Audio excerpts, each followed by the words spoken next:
الرحمن الرحيم. هنعمل مع بعض النهارده بيتزا. انا عارفه ان انا عملتها معاكم قبل كده كذا مره، بس المره دي هعملها بالاعشاب. هقول بسم الله على طول في الوصفه. عندي هنا معلقه كبيره بابريكا، ومعلقه كبيره زعتر، وكمان روزماري، ومعلقتين كبار لبن بودره، وخميره فوريه برضو معلقه كبيره، ومعلقه كبيره سكر، وذره ملح، ومعلقه صغيره بيكنج باودر. المقدار بتاع الدقيق دوت ل3 صواني حجم كبير. انتوا حابين تقللوا كمية الدقيق مفيش مشكلة. انا هقلب كل المواد الجافة مع بعض. هحط بقى معلقة كبيرة زبادي او نص كوباية، وكمان 3 معالق كبار زيت زيتون او زيت نباتي عادي، بس يفضل يعني يبقى زيت زيتون. والمية من نص فنجان لحوالي فنجان الا ربع. هقول لكم خد معايا قد ايه بالظبط مية. المية طبعا تكون دافية عشان الخميرة ما تفسدش.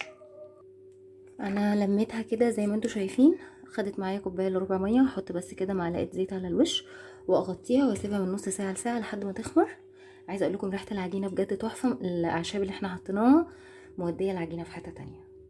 العجينه بسم الله ما شاء الله خمرت. بسم الله. هعمل بس حاجه كده، دي حاجه اختياريه بس انا حابه اعزز النكهه اكتر. هحط كده الجبنه في قلبها وهلمها تاني وهقسمها ل3 كور على قد كل كوره لكل صينيه.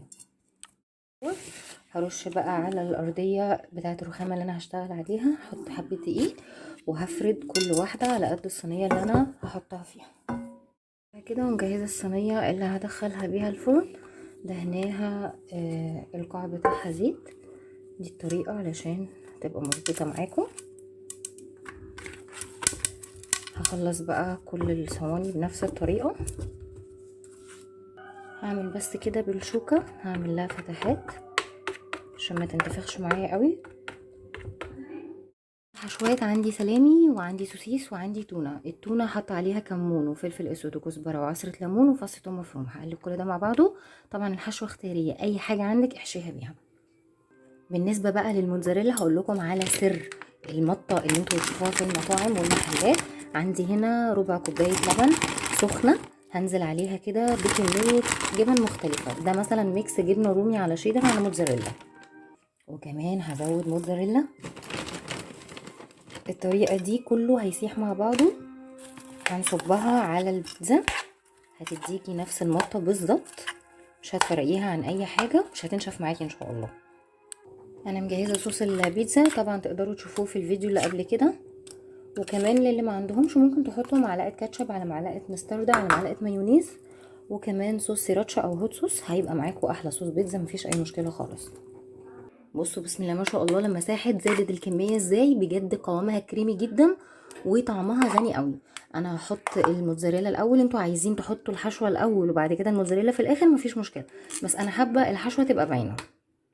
هبتدي ارص البيبروني، مقطعه فلفل كده شرايح، احطه شويه على الوش، وشويه زيتون. انا مشغله الفرن عندي طبعا مسبقا، هدخلها من ربع ساعه لتلت ساعه كل واحده وحسب الفرن بتاعتها. طلع لكم بقى بشكلها النهائي. بعد ما استوت عايزه اقول لكم طعمها وريحتها تحفه، واكيد باين ان الموتزاريلا سايله وبتمط. انا مش عايزه اقطعها عشان مش عايزه ابوظ شكلها، عايزه افضل مخليها كده قدامي. بجد جربوا الطريقه دي هتعجبكم جدا، ويا ريت تسيبوا لي كومنت رايكم فيها ايه.